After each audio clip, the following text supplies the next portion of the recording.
He's seen politics up close, inside the U.S. Senate, inside press rooms, inside countries where democracy was tested and sometimes broken. From a distance, politics looks ideological, strategic, institutional. But when you strip away the marble, the microphones, the flags, is it really about ideas, or is it about human nature? And if it's about human nature, why would Ipswich be any different? Bob Waite, welcome to the Sane Estate. Thank you very much, John. I'm John Wolforth, doing the best podcast in Ipswich. Probably the only one, at least as far as what we're doing. But hey, I thought I'd throw it out anyway. But today, we are exploring a simple but uncomfortable question for some. Are local politics separate from national forces, or are they simply democracy at a smaller scale? I think Bob might have some insight on this, and that's why I've asked him to come on the show today, and he was gracious enough to do so. Very excited to hear what he has to say based on his experiences throughout the world, not just here. But for some reason, Bob, you have this fascination with Ipswich. You always come back, and, you know, we like that. We're happy you're here. So let's just hit quickly. You want to elaborate on the books that you wrote, Ipswich on My Mind and Ipswich Out of My Mind, and what is the fundamental difference between those two? Other than the title, not much. They're a compilation of columns that I wrote for the local news. I've got a third book coming that will be a little different.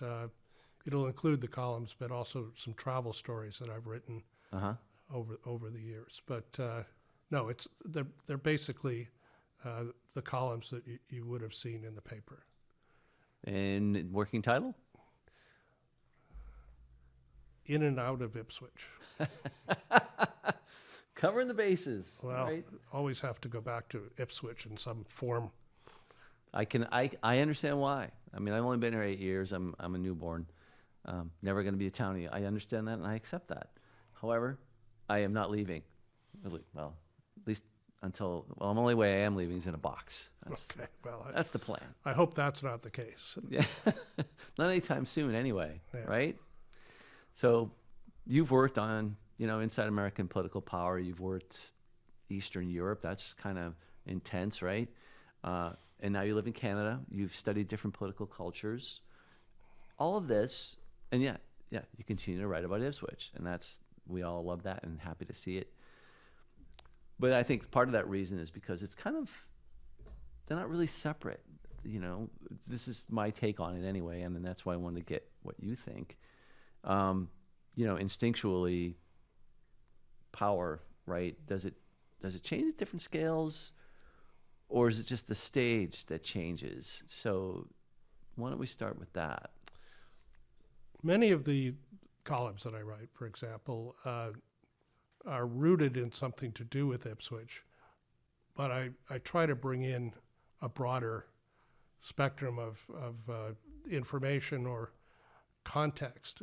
And just to use a recent example, I had read in several places that more people were going to church. And I thought to myself, okay, nationally, if that's true, I wonder if that's going on in Ipswich. So I actually reached out, spoke to a number of clergy members in Rowley and Ipswich. Rowley's part of our circulation area. Right. And asked them about it. And I guess one of the things that surprised me, again, Ipswich is it's in a very blue state, and it's a pretty blue town, was that yes, more people are going to church according to the clergy. But the two of them mentioned Charlie Kirk. Not prompted by me, but they, in their relating their experience with young people coming into church, mentioned that, and that surprised me. Oddly, both of them said they didn't really know who Charlie Kirk was, but that their young parishioners did. So I think it's useful for all of us to, in a place like Ipswich, in a town, to see what the connections are between national and even international issues and what's going on here. So that's one example where I try to do that.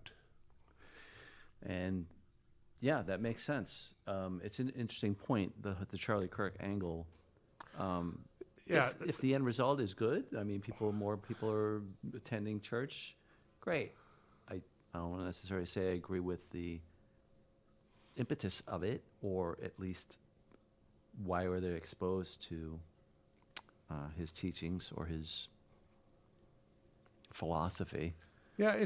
But it seemed to be his admonition that young people should find spirituality. It didn't, according to, again, I'm just quoting the clergy that I spoke to. Sure. It didn't seem to them that it was overtly political. It was more about people searching for meaning. Yeah. Back to the old man's search for meaning, need. Right. It's. And man and women's search for meaning. I don't think we ever find it. Well, that's not actually true. We do, but maybe we don't find enough of it. Hence, we look for alternate sources. But do you think, when we talk about like left, right, as far as church goes, or religious affiliation or religious worship, do you really think that there's a dividing line between left and right, as far as the extent or population of but So all I can amount of people? Yeah, all I can do is quote other people's surveys, and so there's a tendency for churchgoers to be more conservative. But Okay. there are plenty of churchgoers Sure. who, going back to my younger days, who were on the left and opposed the Vietnam War, for example. Yeah. Or in this town, several clergy members were so committed to social justice and civil rights from this town. They went to Selma, Alabama, and marched. So, Really? So I think you have to be careful about putting people in boxes. Boxes. Yeah. So, yeah. so I'm sure there are people of faith in Ipswich that are out protesting what's going on nationally on the streets. Much as I'm sure there are people who take the other point of view.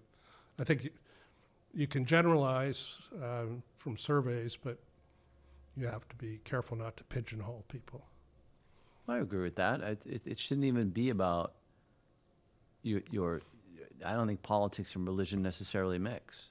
They unfortunately are forced to. It seems, depending on, I would say it depends on who's in charge. But I honestly think the church and state concept is valid. And Oh, absolutely. It was a central tenet of the Constitution, and a reaction to state religion in England. And many of the people who were drawing up the Constitution had been persecuted, including the Puritans, who settled this town and many towns in Massachusetts, and were party to the creation of the Constitution. The Quakers also, right. the Catholics in Maryland, and on and on. And so, yeah, that hopefully we're not edging towards abandoning that part of the Constitution, because I agree. I think separation of church and state is important. I know people get upset because you can't say a prayer in church, but they have to understand what the Supreme Court's looking at in terms of that amendment. So. It just seems like you said, it's a practicality matter. There shouldn't be. This is my take anyway. Is that the influence of it?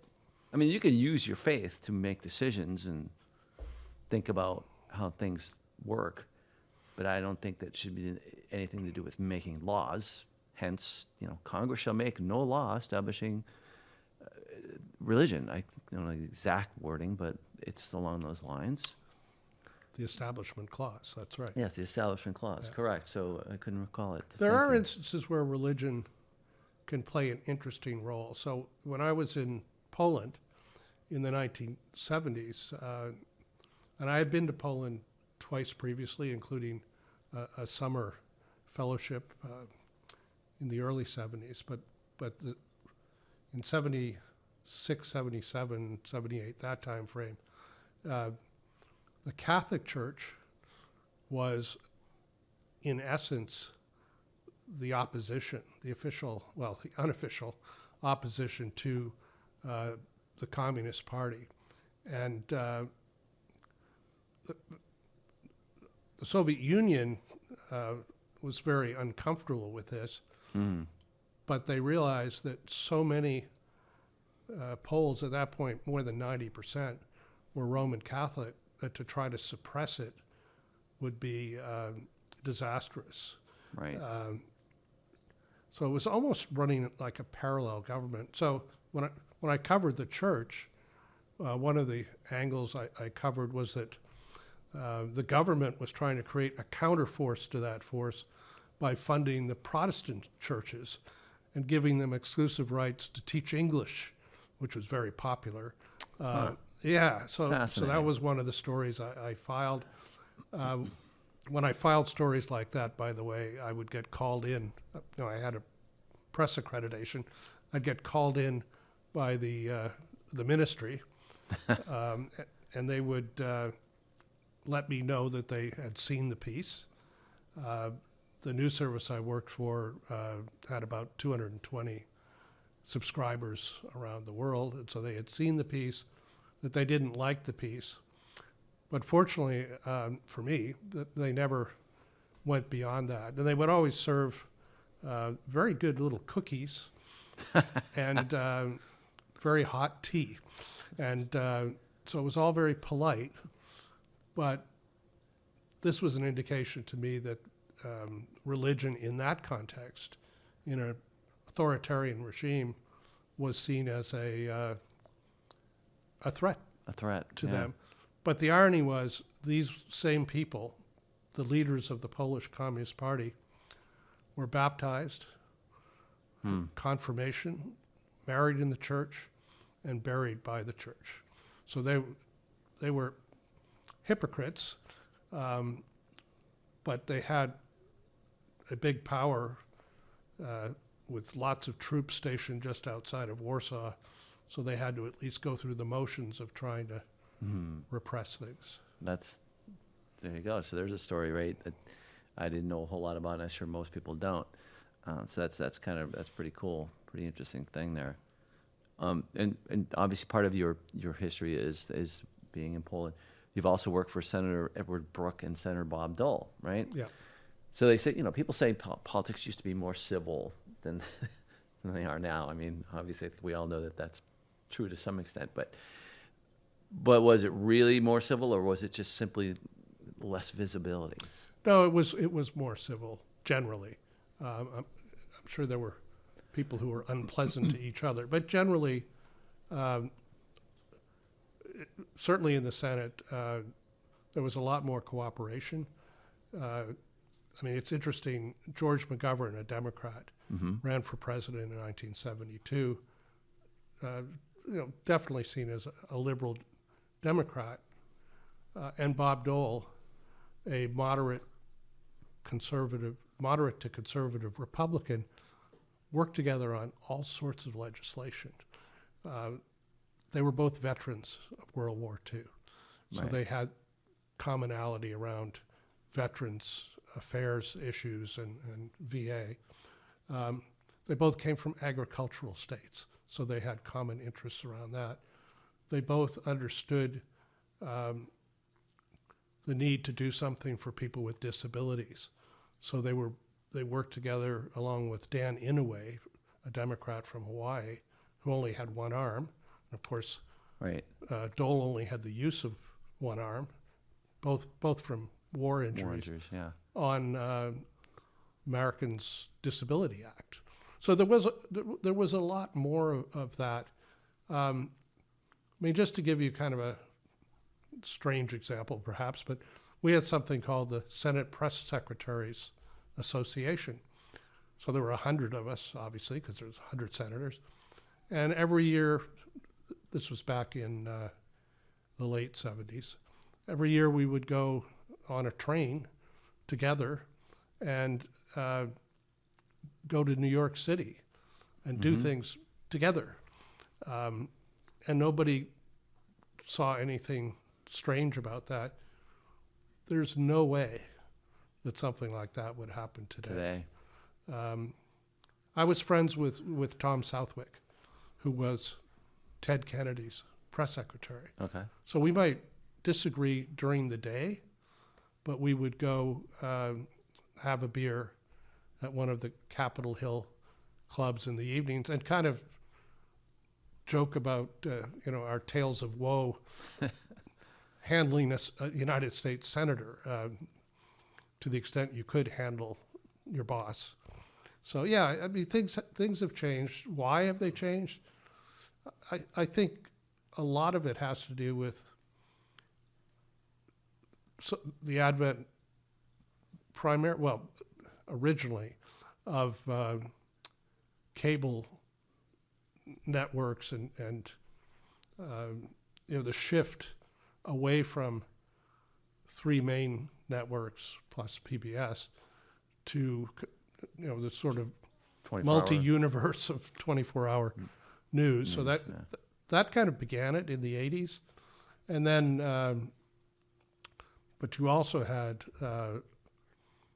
on both the right and the left, you had groups that not only disagreed with a bipartisan approach, but again, on the left and the right would put that disagreement into action by putting up alternative candidates. Right. That actually happened to Brooke in 1978.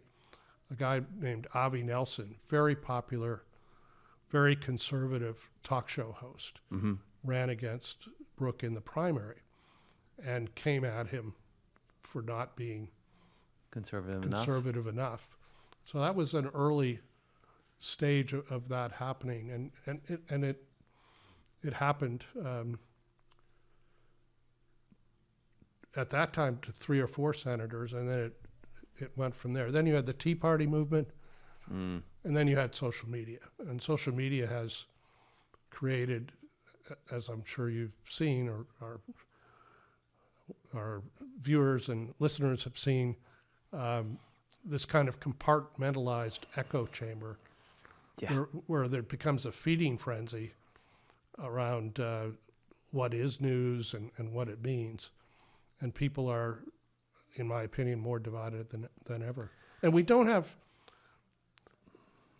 the common goals, apparently, that we did coming out of World War II. I mean, coming out of World War II, people wanted to build a stable order.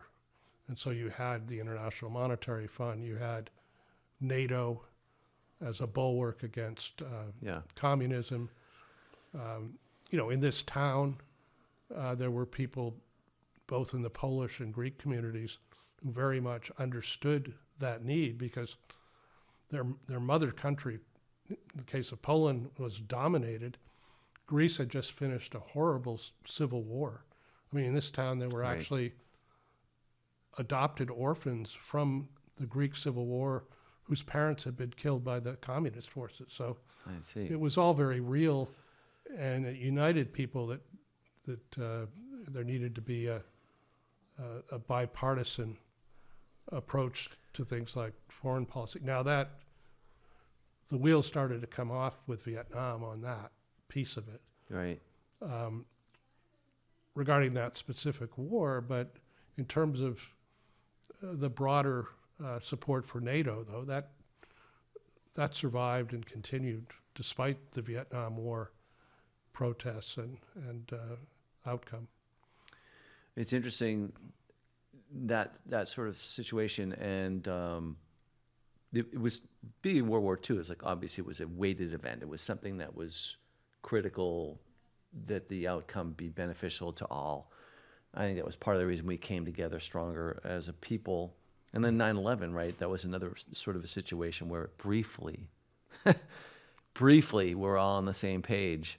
I wish that it didn't. I wish it wouldn't have taken such a climactic event to bring us there, but we didn't stay there anyways. And I think part of that is that, you know, like you said, the sound, the bubble, you know, that people are in. They're all in their little echo chambers, and that's not helping anybody understand the other side. And we have to say now one side, other side, because they've sort of created that situation. So in all that, you think I mean, there's a lot to it. It's not necessarily, so as you said, it's not necessarily a lot of different behavior, but it's like everyone's just wants to say something louder and louder and louder. And people are angry for various reasons. You know, people are like me, was not just surprised when Trump won in 2016.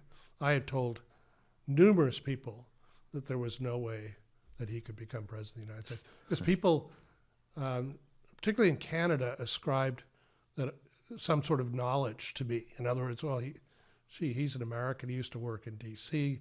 You know, let's ask him what's going to. And during the primary season, I said, "Oh, don't worry, sanity will prevail." And again, this is back in 2016. You know, he won't get through the primaries, and he did. And I said, "Well, don't worry." You know, It's kept going. I've given up saying "don't worry."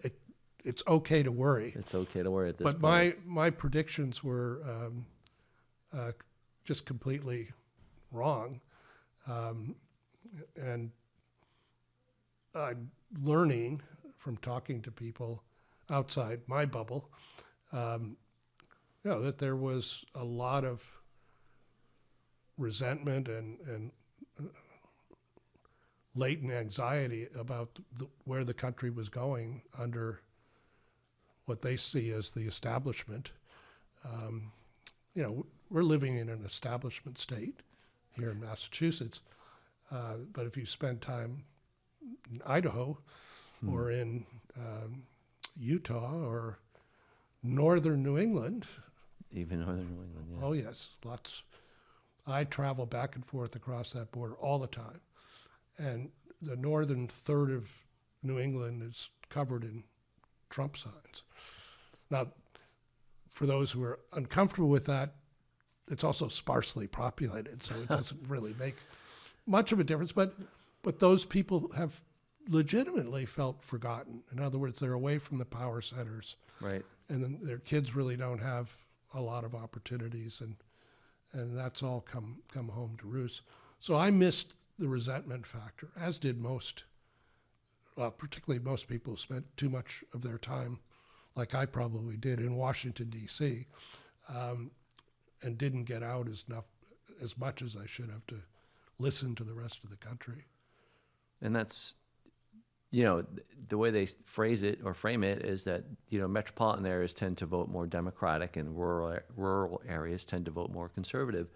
And I don't think there's necessarily, I don't think it's an inaccurate statement. So that makes sense.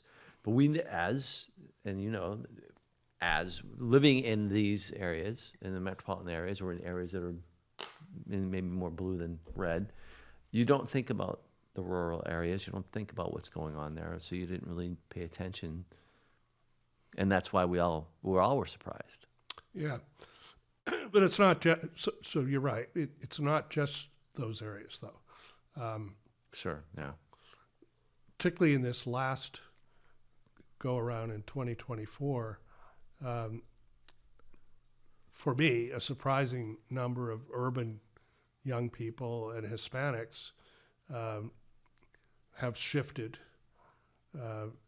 their vote. Now, it's complicated, right? You had President Biden clearly stayed beyond his best buy date. Yeah. You had a shortened campaign.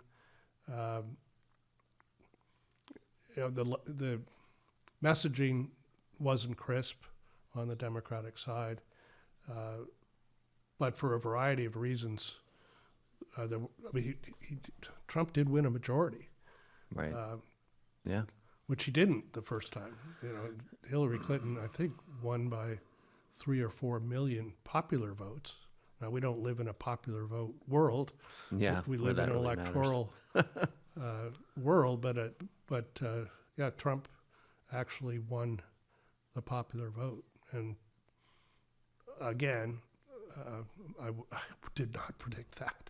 So don't ask me, by the way, to predict anything. Well, because you try and use reason and rationalization for these things. It doesn't. Oh, I seem to think fit in I that. think like most of us, I also carry a bias. Right. Well, yeah, presumptive. So I'm yeah, actually bias, one of the last living Republicans, probably in Massachusetts, and I've sort of stubbornly remain. I mean, I think Republicans are about 11% of the Massachusetts electorate, Really? registered Republicans. I'm a registered Republican. Interesting. Okay. But I'm a Charlie. I describe myself as a Charlie Baker style Republican, or a, going way back for some of your viewers, a John Volpe, or Governor Francis Sargent type of Republican. Okay. Those Republicans tended to be socially liberal Fiscally conservative. and fiscally conservative, and their real job was to keep an eye on this party, the Democratic Party, that is in such a majority that without some sort of brake system, they can do anything they want. And I think I inherited that from my dad, because his theory was for governor to vote for a Republican, just to keep an eye on things, right? Just a little bit of a Just a little touch on the brakes. But that system's broken down. Today in Massachusetts, there isn't really a Charlie Baker style structure. I mean, the party's been, like most state committees across the whole country, has been taken over by people more extremely right. It's it's not I don't see how this is a situation that is tenable and long term, being that the conflict, or just the conflict between sides is getting worse. It is. I do take some solace in the fact that, at least according to polls, people are beginning to understand the effects, and I'm talking about working class people, the effects of some of the policies of this government. Whether that will translate in November, hard to say. Turnout will matter. So the people who are out demonstrating on the streets of Ipswich, it's fine. I demonstrated against the Vietnam War back in the 60s. Right. I think that's perfectly appropriate. But I don't know how much good it does. And by that I mean, sure, do that. But if you want change, you need to organize. Sure. Holding up signs, which we did in our day, I think made us feel better that we had done something, but in many cases it was insufficient to get the change we were looking for. So, I mean, I have a friend who posts on Facebook. He's quite an influential friend in Washington, D.C. But I mean, I chided him the other day saying, look, John Isaacs is his name. I said, look, I read your posts. I'm very open to posts from anybody, so I don't exclude anyone. Right. I said, but do you think you're reaching anybody and changing their mind? Maybe be more effective being part of an organizing group, reaching out. Yeah, like get out the vote, or Right. register more people to vote democratically, right? or Democrat. protect the vote. I mean, that's another. So one of the Right. things Bill Wasserman was involved with when he was alive, Bill Wasserman, the person who Sure. helped found Ipswich Local News and formerly owned the Ipswich Chronicle, he was very involved in a group that kept an eye at the state level on things like voter registration and would file lawsuits where they saw that people were being unconstitutionally rejected as voters. And that, to me, something like that, the other's fine, but something like that's probably going to be more meaningful because November's going to matter a lot. I mean, Absolutely. yeah, if the House, I don't know about the Senate because the Senate will be tougher, but if the House can flip, again, it'll be kind of that break that my dad talked about with Massachusetts politics, but this will be nationally. I think it's only 3 seats, 5 seats to flip. Not even. Right We've lost now, a yeah, couple of people. yeah, I think it's we only very have narrow. one vote majority right now, maybe 2. But the way that they vote in lockstep, it's kind of difficult to break that. So that's even different. You asked me what's different. So that's only new since the 90s. Before that, people were much more likely to vote in a way that reflected their constituents, the mail they got or the lobbying they got from, in the case of the 6th district, from Lynn, workers at the Lynn GE factory might cause the congressperson from Essex County, from the 6th district, to vote differently than the party. Today they still have a position called the whip, who's supposed to make sure everybody in the party votes together. It didn't really work all that well years ago. No, but it does today. It does. And the stick, if you're going to have a whip, I guess you have to have a stick. Yeah. The stick today for the Republicans is that you don't stick to the script. You're going to have a primary opponent, and he or she will be endorsed by the President of the United States, which makes life difficult. Yeah, it's an unfortunate situation. I mean, imagine that constituents or that Congress members would actually vote based on what their constituents want. Now, there's an idea, huh? Well, that's called representative government. Correct. I mean, that's where we're supposed to be, but this is not. So, in that sense, it's more like the British or Canadian system, where the party discipline has always been quite strong.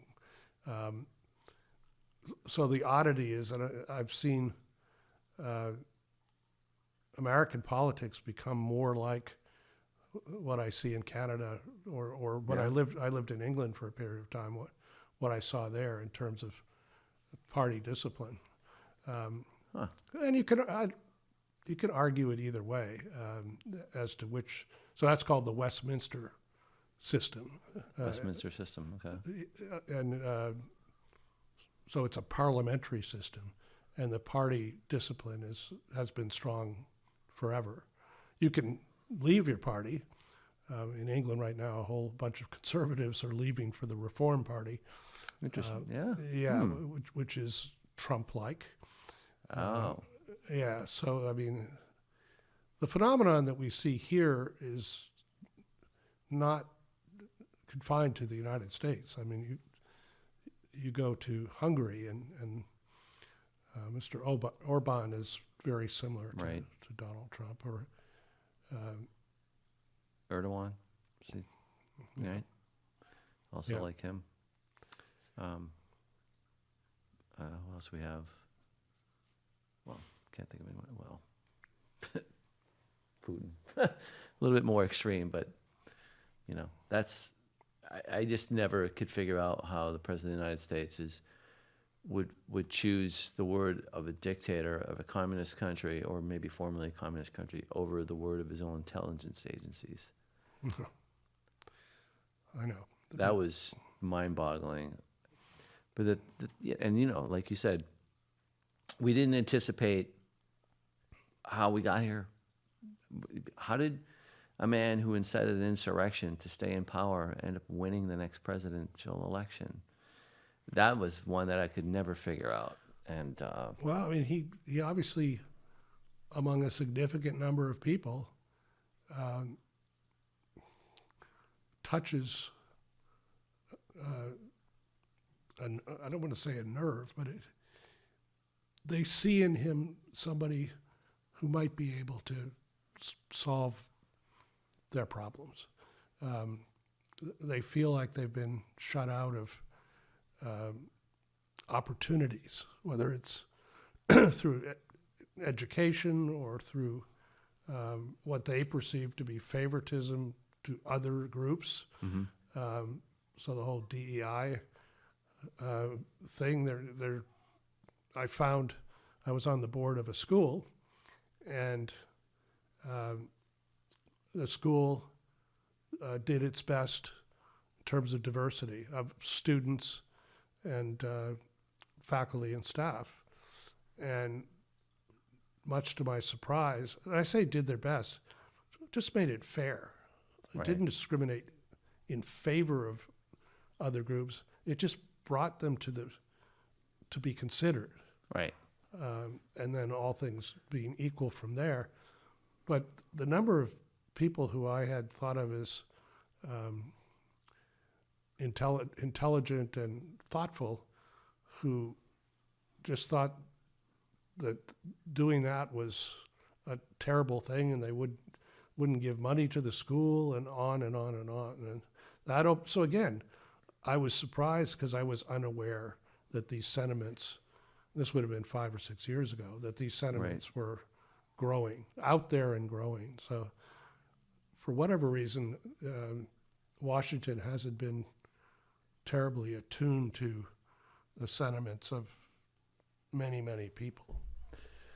Yeah, I guess that's true. I mean, somewhere along the line, I think, this isn't really my editorial, but, I think that there's a lot of change in the way things are perceived, because the parties tend to look inward versus outward. What's beneficial to the party as opposed to what's beneficial to the people. And Democrats are, I think, guilty of that to some degree too. I think we went a little crazy with certain initiatives and certain policies that in one way or another were too exclusive or too exclusatory than they should have been. Yeah, I mean, excuse me, there's a good example right here in the sixth district, right? You've got Seth Moulton, the current member of Congress, currently today running to be a senator against the incumbent, Markey. I'm sure people remember this, he made a remark that he wouldn't want one of his daughters playing soccer with somebody who was undergoing a transition from male to female. Right. In my opinion, he was expressing, as a parent, an honest concern. And he also, I think, was expressing a concern by many, many people, Democrats and Republicans, Sure. in that narrow area of girls' sports. Should girls' sports be for girls? And then you have to, so what constitutes somebody being female or a girl or a woman? At any rate, the blowback from that, and again, I'm an observer, I'm not an activist at all in terms of politics, but I mean, he was just assailed. Wow. And he's obviously recovered from that, and he's tried to explain himself. But yes, the Democrats arguably got ahead of themselves on some issues. It doesn't mean the issues aren't important. Right. I would never say that anybody got ahead of themselves on the issues around civil rights, and to the extent this is an extension of civil rights, Mm-hmm. then that perhaps that's where the Democratic Party needs to be, but they need to find language that makes it clear what they really mean. So both parties have had a tendency to veer off on the right and the left into areas that certainly, as a communications person, as somebody who's a press secretary, I would have tried to steer in either case. And again, I've worked with Democrats. I was friends with George McGovern and worked in his 72 Democratic campaign, and I worked in the Michael Harrington congressional campaign here in the 6th District. So I'm not overly partisan. Today I'm Republican mostly, so I can vote in primaries to defeat certain individuals who I don't think would be healthy for the state or the nation. But in my job as a press secretary or a spokesperson for a company, or in the Reagan administration when I was there, part of that job is to try to convince your client or your senator that there are consequences to doing or saying certain things, and that here's a better way to say it, or in the extreme, maybe you shouldn't say it. You should say it. You know, this, and you operate as a two-way communications tool. People think of press secretaries as only projecting messaging, but at least in my world, the good press secretaries were also listening to the press and to others, to the public, and would convey that information back to the senator, or again, the client if it's a corporate situation. So better communication between sides, better cooperation. Yeah, I mean, that's true of press secretary job. It's also, I did investor relations for a couple of companies. A big part of investor relations, again, isn't pushing out your message. It's receiving back, particularly from the analysts, the people who cover your company, or large shareholders, or any shareholder, how the messaging's resonating. And if it's not, figuring out how to change it, or at least soften it.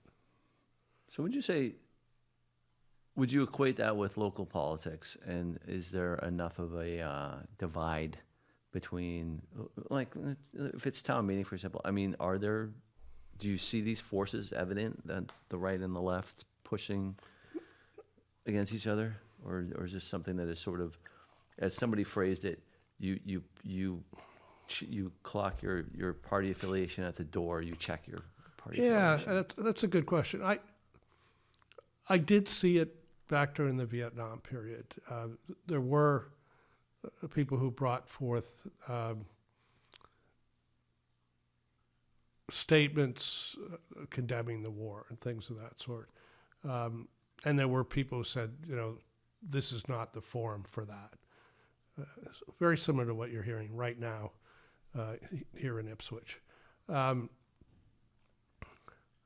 I see the comments by some people that it doesn't have any place in town meetings or votes. And I'm not sure. I mean, I think the beauty of town meetings and the bane of town meetings is that they are the most democratic form of government left. Right. I mean, they trace their roots all the way back to the Greek city-states, kind of in design. You went to the forum to share your thoughts and grievances. Of course, back then you needed to be a free person. Slaves didn't get a lot of airtime. So in that sense, I kind of like the fact that people can bring up virtually anything at the town meeting. On the other hand, you don't want to clog the arteries. You don't want to have so much extraneous stuff, particularly contentious stuff, that practically nothing. It's not going to change anything. It may make certain people feel better and other people get angry. So I'm kind of caught between. I respect the right for people to do it. I love town meetings because you get you typically get some interesting characters, as my dad used to say, and he would point them out to me. So my dad was in town government. He was many years chairman of the school committee in Ipswich, and he was chairman of the finance committee. So my education about politics was back home around the dinner table, because he would fill me in on stuff that the public was not aware of, and it was interesting stuff. And he had opinions that he didn't express at town meeting about some of the people who spoke at town meeting, and how they would go off on strange tangents. And I haven't answered your question succinctly because I'm conflicted. I'm torn. I wouldn't want to ban discussions at a town meeting, but town meetings. When my dad moved here in 1949, the town had about 4,500 people. Yeah, a bit smaller. Right, and you could hold the town meeting in the old town. I don't mean the old high school where the town hall is today, but in the old town hall on South Main Street, upstairs, until they condemned it because it couldn't take the weight. But it's true. But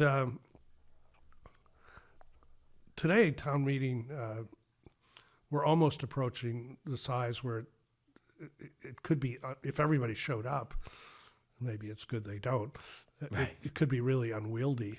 And if everybody throws in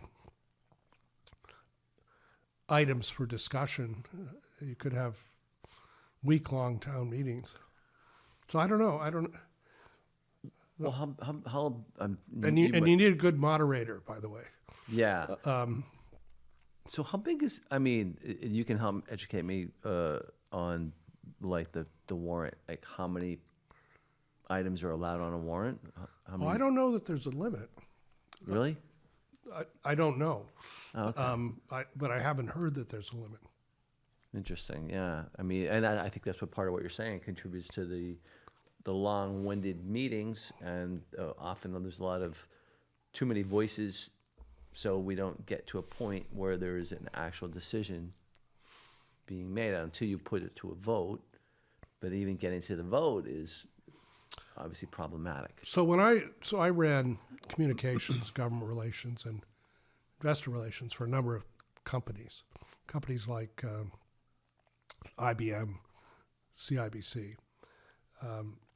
At CIBC, we would get it's a big Canadian bank, and we would have people that had all sorts of proposals.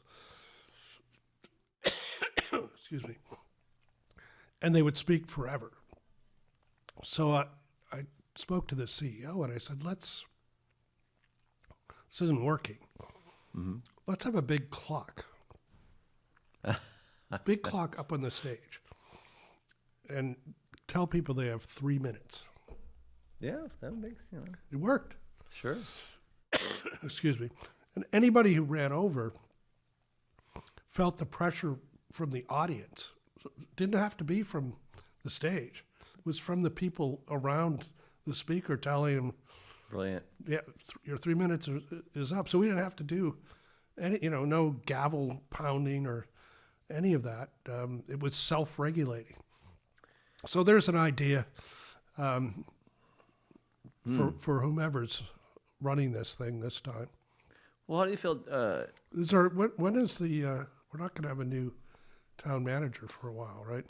That's my understanding. Is there The fall, maybe? it's a process that they're following that's taking a bit of time, although the interim town manager seemed to utilize his powers pretty efficiently or quickly by firing that I saw that. Yes. finance.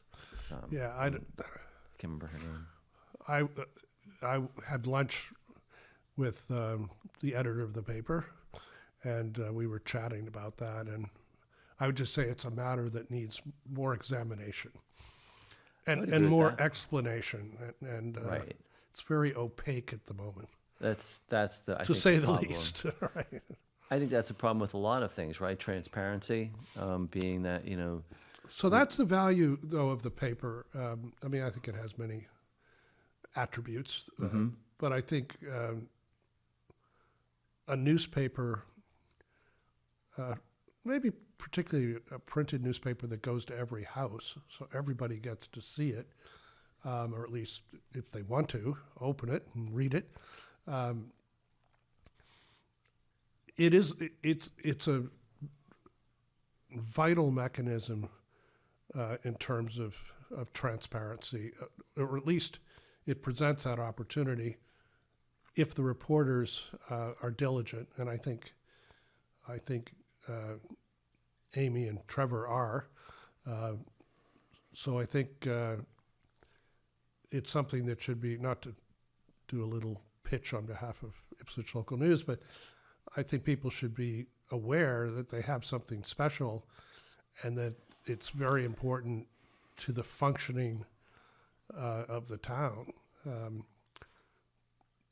And there may be times when it will feel intrusive because it's going to ask difficult questions of elected and appointed officials, but that's part of what you want from a newspaper. I mean, so it's not a dying liberal rag, as this one commenter described it? No, and I don't quite know where that comes from. I don't either. I wonder, so one of the things they do, so this is just my observation. One of the things they do is they do print press releases from various sources. Sure. My opinion, the Democrats do a much better job of putting out the town committee press releases. I think that was sort of my opinion on it. So too. the Republicans should get off their duffs and put out some press releases or do whatever. It's going to be a difficult balancing act right now because with Moulton, who in my opinion is always ready to move up to a higher job. Yeah. He's done this is like the third time, including the job he got as congressman. He took away from an incumbent, so it's fine. He's ambitious. New blood, right? At least at that point. But there's a whole bunch of people who have jumped into the race to replace him. Yeah. It's a cascading domino-like effect. So there's 5 or 6 people who want to win that seat, and I don't blame them. Being a member of Congress is a good move up for a lot of people. Yeah. But they're all actively seeking press interest. And so you're going to see them, whereas I think there's only one Republican candidate. Well, I mean, kind of do the math. Yeah. Right. Hopefully, if there were 6 Republicans wanting to run, you would see more coverage of that. John Muldoon specifically, and probably overriding Bill Wasserman, who was a liberal Democrat, no doubt about it. I mean, I knew Bill well, and that was, I mean, he was a state committeeman for Democratic Party here. John Muldoon from the get-go wanted the paper to be nonpartisan. I mean, that was part of his ethos. And yeah, that makes sense. to the point that the Democratic Town Committee wanted to give him an award because for all he had done to foster discussion but by founding the newspaper. And he actually called me in Canada and told me about that, and asked me what. So I didn't realize it was a trick question, but he get these a lot. He asked me what I thought he should do. And I said, "Well, John, I think I think you deserve it. I think it's wonderful, but I think it would be bad for the image of the paper. I think you should politely decline it." And again, I didn't know where he was coming from. He said, "Good. That's what I wanted you to say, so I could tell the board." That's what I'm doing. I said, "Okay." It's I mean, I think objectivity is pretty important if you want to present news in a proper middle ground. So I'm wondering what button is being pushed by that person. So they do cover. I mean, at one point they had over 1,000 people out demonstrating, right? Yeah. In Ipswich. 1,500, I think. Yeah. Well, maybe I'm being too conservative, but I think it was 1,500. I think that's right. That's news. Sure. If some other group, for what, I don't know, save the greenhead, wants to get out, and they can get 1,500 people protesting that, we're being too mean to the greenheads and we should protect them. I'm using a ridiculous example on purpose because I couldn't think of anything else that wouldn't offend somebody. Then the paper would cover that too. And if they don't, then complain. But I don't. In terms of deciding what's news, which is always a gatekeeper part of journalism, right? Deciding what to go with or not go with. There's no question that numbers matter. If three people are demonstrating, probably not newsworthy. If it's 300, probably is. And it depends what the issue is. But Excuse me. yeah. So I don't think the paper's overly liberal. And maybe I don't know if anybody reads the column, but maybe they see me as being overly liberal, but that's not my intent. I'm sure it's not Doug's intent or any of the other opinion writers. Certainly the Running with the Birds column, I think is pretty clean when it comes to political point of view. There's no. It's one of my favorite columns, by the way. Yeah, Rebecca, my wife loves it too. We love all the birds around the yard Rebecca and stuff. Pugh's so it's good to identify column. them. She was one of the people I got to talk to about the increase in young people, and I probably should have followed up with this. So a couple of them talked about Charlie Kirk. But to your question about whether it was left or right, what she talked about were young people coming in to be more socially involved. That's another good point of being a church attendee. So I guess you might put that in a basket of being more liberal. But also, they all said that people are seeking community. After COVID, after learning via Skype or Zoom or whatever platform you were using, I think people are looking for connection, human connection, not electronic connection. Now, I probably shouldn't say that since we're engaging in an electronic medium. But I think people would like to look people in the eye and work with people towards a common goal. And that's what Rebecca, her real title is Reverend Doctor, but I didn't even know she was one until I read it in the paper recently. That's why you should keep reading the paper. You'll learn something every time. My wife and I look forward to the paper every week. We don't read it when it comes out on Wednesdays, but we read it on the weekend. Okay. But you read it to each other, I recall. Yes. Yeah. That's interesting. Yeah, it's. I think it's a way to do it that gives a different, voice. I think it makes it more, personal. I don't get the paper, of course, where I am, so I only see the electronic version. Right. But I see it instantly. I mean, it's usually posted by 10 or 11 o'clock on Wednesdays. So Yeah. I feel I'm very plugged in, even though I live about 700 miles away. But I get the Boston Globe. I listen to local radio. You can do all those things now. And I come down here.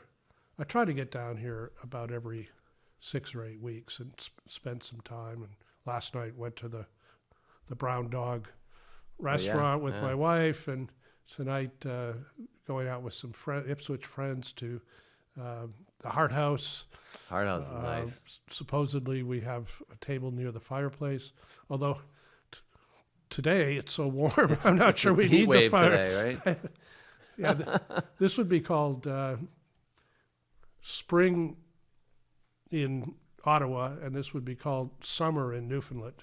Yes, because it's over 45. It is like it's a heat wave. It literally is. So you mentioned earlier too that Canada is a similar system, similar to the British system. Oh, similar to the British system. Yeah, so it's a parliamentary system. So you don't elect. There's a leader of the party, and if his or her party receives a majority of the seats in Parliament, they become prime minister. So you don't vote directly. Unlike the presidency of the United States, you have to vote for someone in a district called a riding. You send them off to Ottawa, and if enough of the people from that same party exist to be in a majority, then their leader becomes prime minister. And we just did that about just under a year ago. I'm pretty impressed with Carney and his responses to what's happening here, or at least the United States' treatment of Canada. Which, could you have a nicer neighbor?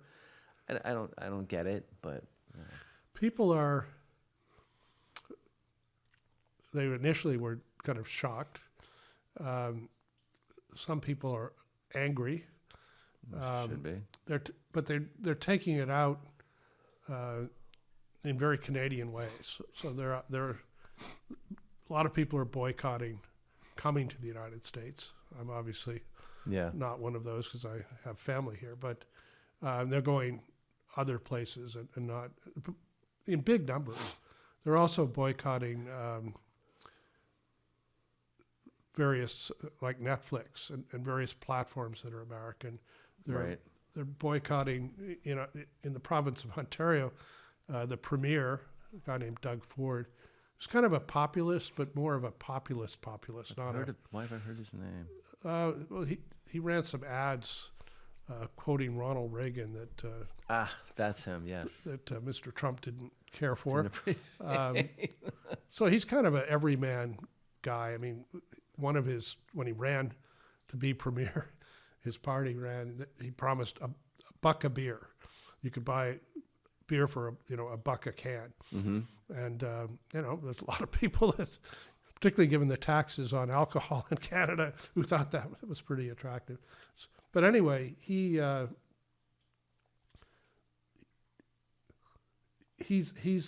taken all of the American alcohol off the shelves. Much like New Hampshire, Ontario's the largest buyer of alcohol in the world. Really? Because it's a monopoly and it's a big population place. I mean, New Hampshire's cute, but we're talking. And I stop there every time on my way back home because I save about 50% on Johnny Walker or whatever it is I want to buy. But he made a big thing about all the Kentucky bourbon, all of the California wines. Right. So it's that kind of stuff. I call it being passive aggressive. The only time they got aggressive was, of course, in the hockey tournament. Right. And it was, I know it was a big thing for the Americans to win. It was a huge thing, a huge blow to the pride of Canadians. To lose those 2 gold medal games. And the men's game in particular, it took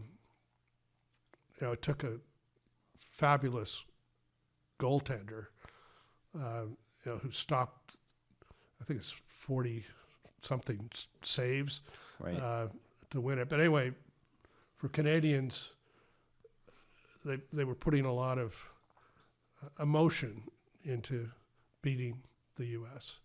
in a way that I hadn't really seen since the Americans were trying to beat the Soviets in hockey years ago. Yeah. So there's more poignant type of win for. So Canada does have some issues that should be dealt with. Canada has over-relied on the U.S. for defense. Mm-hmm. Nobody denies that.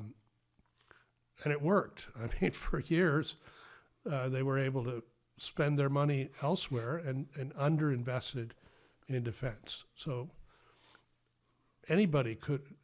Trump called that out, but anybody over the last 20 years could have called that out. Right. That doesn't mean they didn't do anything. They suffered a high degree of casualties in Afghanistan, fighting with the Americans, and then Trump goes and says, that nobody has contributed to wars. I mean, he's not a well-briefed individual. They were away from the lines, he said. Yeah, he said that. Well, our guys weren't. Our guys were in Kandahar, and our guys were coming back in bags. Right. So that's a ripple here. It may not even be noticed in the media.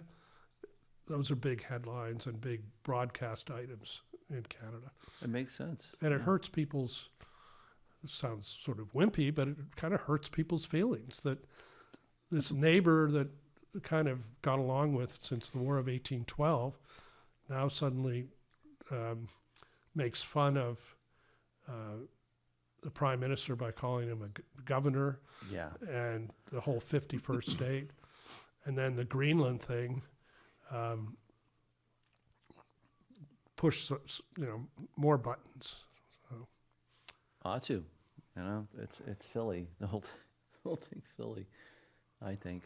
Well, it's silly, but Canada has a trade agreement coming up, one that was negotiated under Trump in his first term, but he doesn't like it anymore. Right. And it could really cripple the Canadian economy depending on where that ends up. Could keep our fingers crossed there. Let me ask you this. Let's pull this back to Ipswich for a second. So we talked earlier about town meeting and the attendance and things like that, and what if everybody came or whatever. So what is a fair representation for the town to get something passed? Like if somebody was commenting about this, like, if there's 12,000 residents, it's actually over 14,000, but if there's only, a few hundred people at the meeting voting, is that adequate enough to pass whatever it is they pass? But what about the rest of the people in town, and what's their thought on it? But doesn't that equates to what I would say, or let's go with that part first. Well, do you have a quorum system here? I don't know the answer to that. So if there is, there may be a minimum number of people who need to show up. I think there is a quorum. There used to be. There is. And I mean, the reality is, if you reach that number, by statute or by rules of the game, then yes. Now, the other piece to that, do they stick around? So at town meetings, I've seen people call for a quorum count in hour 3 or 4. And depending on your moderator, and maybe depending on what he or she actually wants to see happen, they will do a quorum count, or they won't. Yeah. So there's that piece, but don't forget, you also have town elections where items are on the ballot too. So you have two mechanisms, and then you've got the representative government represented by the board of select persons. So what would be your advice to like the average citizen in Ipswich? How much responsibility are they carrying? Like, if they want something to happen. Yeah, I always tell people that they need to earn their right to complain, right? And if they're not going to show up either to vote in the town election or go to town meeting and cast their put their hand in the air or express an opinion, then I'm really not that interested in their complaints. Personally, I was on a hike at Crater Lake National Park in Oregon a few years ago, and there was this place you can walk out to that has a fabulous view of Crater Lake. It's a gorgeous place if you ever get a chance. It's kind of emerald, seen photos, bluish green, but there's 5 young 20-ish, late 20-ish Brits out there. This was several years ago. And they're just complaining away. I was with my wife. So I'm just listening. Listening is a good quality to have, particularly if you're a journalist. I was just listening to them. And they were just complaining about Brexit and that the UK had voted recently to leave Europe. right? I listen and they're going on and on. And I couldn't help myself. And I said, look, couldn't help but overhear your conversation. It's interesting. You're making really interesting points. How many of you voted? None of them. None of them. None of them. And I said, well, I didn't confront that. I just said, well, maybe there's a lesson there or something like that. And I went on my merry way hiking. But I mean, I run into people all the time who complain about things, but if you kind of pin them down about whether they've actually done anything as simple as getting off their couch and going to vote or spending a few hours one night a year going to town meeting, the majority of people don't. Right. I don't. I'll be honest. I haven't gone to one, but I'm not actually complaining in the paper either about decisions. Right. I might complain to my wife, but that's because we're not spreading. Yeah, and some of the people complaining proclaiming probably anything. have been at the town meeting. That's fine. Although you can carry complaining to the point of annoyance. You can be counterproductive to your own cause. Exactly. Because people will get tired of people who complain all the time. That is a certainly valid point, and I agree that it does take, validity is dependent on your participation. It really is. How can you know something about something if you actually haven't experienced it? That's, my thought anyway. All right, so Bob, before we let you go, are you game to play something called the lightning round? I was hoping for the thunder round. Thunder. Well, you can do the thunder round. We'll call it the thunder round today.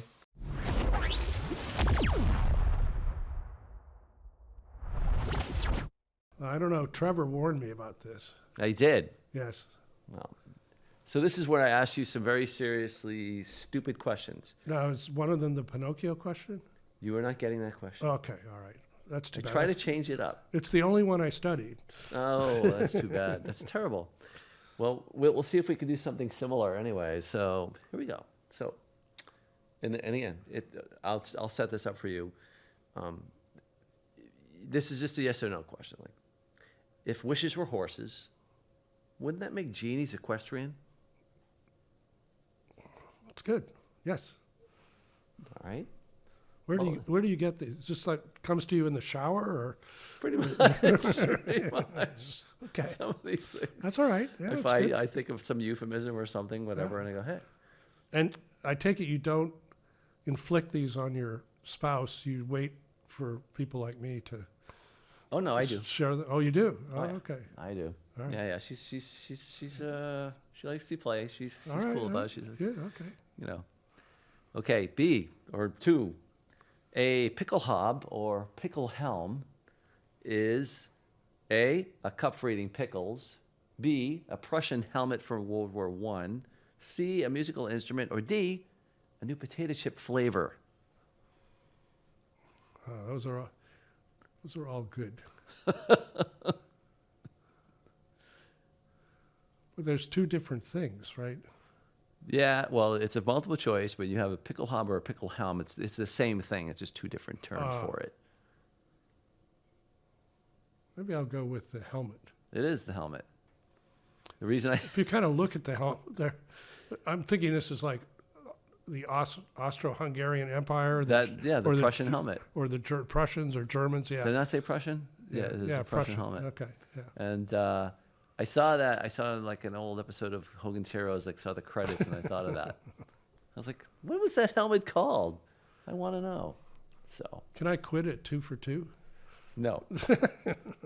All right. Typically, if someone is of sound mind, is that sound crickets, a car alarm, or the Jeopardy theme song? I can hear that's the theme song.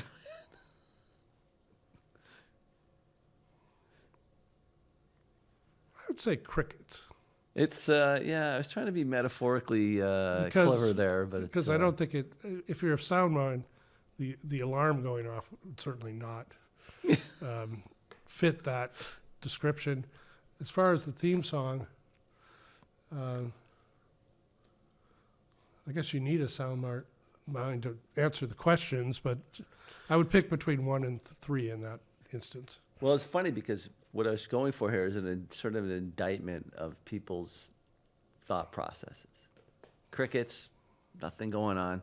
Oh, okay. Car alarm is like everything's a catastrophe. So it'd be door number 3? Yes, Jeopardy is, to Okay. me, that's like, I want to know. I'm Yeah. curious. Okay. That's what I was trying for anyway. True or false? Archaeologists have now fully translated the Dead Sea Scrolls, which it turns out are really a screenshot of somebody's Facebook feed. False. There's a huge so they have not fully translated, and This is there are powerful forces in Israel not wanting them to be full. Well, actually, both on the Christian and the Jewish side, who kind of want everything to go slow because it's beginning to show some cracks on both sides. There you go. All right, fair enough. Are you familiar with the term or the condition foreign accent syndrome? It's actually a thing. Yeah, I'm not familiar with it. Somebody gets knocked on the head and then they start speaking in a strange accent. I have heard about that. So if you develop, But I've actually heard people where that's happened, and there's no evidence they've ever studied the language, which is hard that's to the believe. thing. That's the thing that's odd about it. Yeah, it's really odd. It's like their microphone picked up something. It's yeah, it's in someone their- else's maybe head. maybe in their fillings, they're getting radio waves. Or That's something. yeah. There you go. I Right. met a guy who claimed he was getting voices through his fillings. So Okay. it's part of being the son of a dentist. Just happens. Yeah. So, but if it happened to you, would your accent be Canadian, Czech, or Ipswichian? Ipswichian. So I'm a bit of an oddity. My dad is from Massachusetts, from Athol, Massachusetts, and I grew up here. But my mother is from St. Louis originally, and she had a flat Midwestern accent. So I believe, or I'm told, that my accent's a little flatter than some of the more bizarre linguistic twists of an Ipswich accent. But I would say my default is Ipswich. Ipswich, yeah. I would think that would be it too. So, I can fake a Canadian accent when I have to. There you go. A. That's all I know. Well, Take off, A. out and about. So you mentioned Athol, right? Yes. And this is just a funny aside because I just have to say this because I think it's funny. They did a takeoff on whatever radio show it was, and they had Peter Falk as like doing the Chronicle bit. Mm-hmm. You know, he visits different towns, so he's like he's gonna go visit Athol, and he's like, "Join me for Falk and Athol." Athol has been the butt of a number of jokes. No pun intended, but obviously there's one there. When Endicott Chubb Peabody, a short-term Democratic governor of Massachusetts, was governor, he was not terribly well regarded. Yeah. He had played football for Harvard, played center, which is a position where your head gets pounded. I played center myself, Yeah. so that may explain a lot about both my writing and my speaking. But anyway, he was derided regarding his intelligence. So the joke was, name the three towns named after our governor. And the answer was Peabody, Marblehead, and Athol, with a slight slur to the Athol that took you in a certain direction. Yeah. I get it. This is the useless information that I still retain Well, I'm espousing it myself, so there you go. from my youth. True or false? Dual citizenship requires multiple personalities. It's probably true. Yeah, I mean, you're Speaking speaking from to, experience. right. You're speaking to somebody. So my wife says that I shift when talking about things with Canadians versus Americans, and my younger brother Tom says that I'm chameleon-like when it comes to discussions with Americans. I'll talk about we Americans, but when I'm with Canadians, I'll say, well, we Canadians. So, yeah, There you go. so Yeah, absolutely. True. Yeah, I think that a lot of people do that. part of that is just to kind of get along socially. I don't think I take opposite sides. I just emphasize one we over the other we. Makes sense. All right, last one. True or false? In the original telling of the story, Cinderella's slipper was actually made of fur. This is a trivial fact I found. I suspect true, It is. because I think that's a Disney creation, the glass slipper. The story goes that the translation from French to American, they mispronounced, Oh, okay. mistranslated the word for fur into glass. Interesting. So go figure. I don't. That was a bizarre one. I was like, oh, I got to include that. You know. Be kind of changed the whole feel of the Disney story, though. It does. Yeah, a little bit of fur there. Yeah, that would be a little different. Yeah, a little kinky, even. There you go. It's indeed. Well, Bob, thank you so much for coming in today. I know you're a busy man and that you're a short time here, and I'm very honored that you came and spent some time with me on the show here. So thank you very much. John, thank you for inviting me, and it was a pleasure. And I hope you get a lot of guests in and around Ipswich, and give them a lightning round or two. Well, I don't know if you know this or not, but Doug's been on the show. I did know that. Doug's been on the show. Trevor was on the show. You had somebody talking about real estate assessment. Walter Hartford. Yeah, that was interesting, because I thought that concerns everybody. I thought that was an important subject at this Yeah. time, especially because now people are seeing their property taxes go up. So, Yeah. yes. So thank you. I appreciate the compliments. So there we go, folks. Bob Waite, journalist, observer, global traveler with Ipswich roots, and he speaks 3 different dialects. If there's one takeaway today, it might be this. What we see locally isn't disconnected from larger forces. It's democracy. It's just closer to the bone. Now, we are looking for guests on this show. We love talking to people who have some sort of contribution to make to this town that we all love. How do you get on the show? You would go to saneestate.com and fill out the contact form, or you can email me directly at guest@saneestate.com and tell me why you want to be on the show. You bring the story, I'll bring the questions. For the Sane Estate, this is John Woolforth saying, stay kind, stay curious, and most of all, stay sane.